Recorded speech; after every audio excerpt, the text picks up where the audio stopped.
миналото, така и сега. Приготовленията са големи. Много време преди празника домашните започвали да говорят, че имат бабинче, дете за бабуване. Обичаят се характеризира с два основни елемента.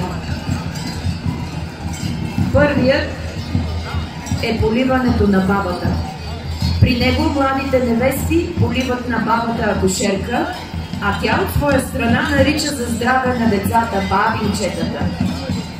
Вторият елемент от обичая, с който Бачево учава днес, е бабиното хоро.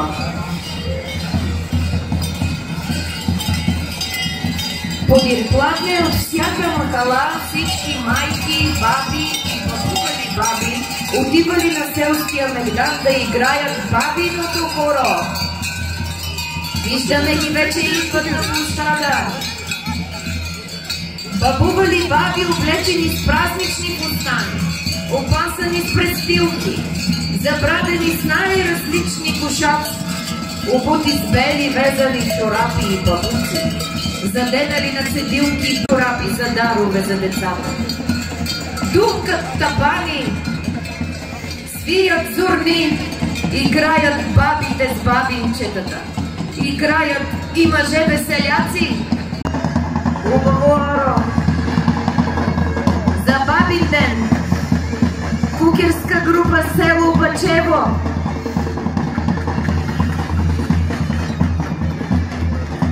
Ах, какви игреорци! На 9-я международен кукерски фестивал.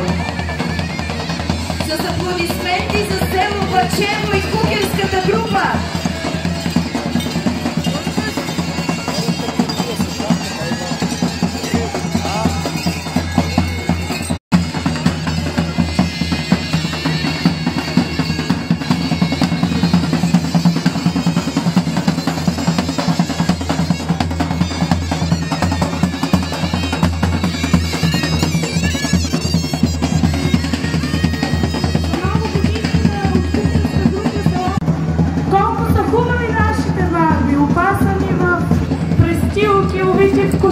Заденали бабинчета, бабинчета, прещерчини, пресинови.